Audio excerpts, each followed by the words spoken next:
Pemerintah berkomitmen mendorong pembangunan 1 juta rumah dalam 1 tahun untuk memberikan perumahan yang layak bagi masyarakat berpenghasilan rendah. Skema fasilitas likuiditas pembiayaan perumahan atau FLPP juga terus mendapat perbaikan. Komisioner Otoritas Jasa Keuangan Nelson Tampu Bolon mengatakan akan mendukung langkah pemerintah.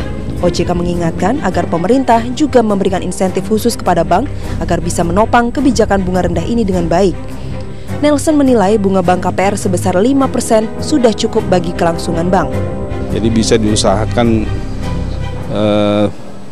ditekan sedapat mungkin margin dari bank itu jangan terlalu tinggi lah. Tapi tetap bank saya rasa harus survive, harus tetap bisa melanjutkan usahanya.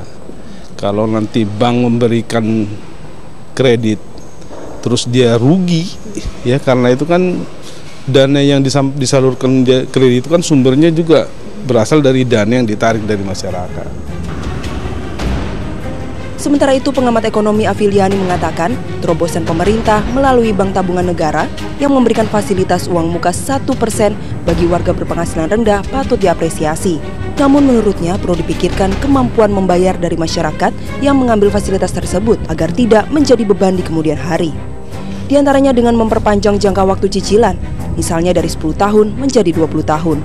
Jika jangka waktu cicilan tidak diperpanjang, maka besaran cicilan tidak akan mampu dibayar oleh masyarakat berpenghasilan rendah. BTN tetap melakukan governance dari sisi apakah mereka itu dari penghasilannya itu 30% bisa bayar gitu.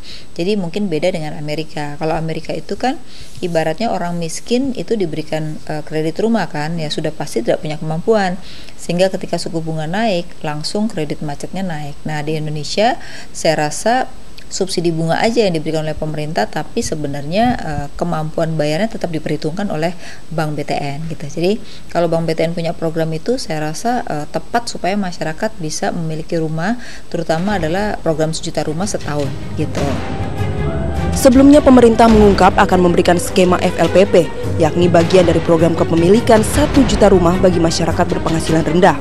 Ya, FLPP-nya mau kita perbesar, skemanya bukan FLPP-nya, skema seperti FLPP diperbesar sehingga tingkat bunga menjadi murah gitu.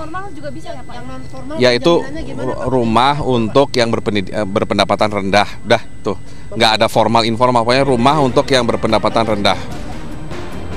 Selain uang muka rendah, warga yang masuk kategori ini akan mendapat bunga KPR lunak hingga 5%, flat selama 15 hingga 20 tahun.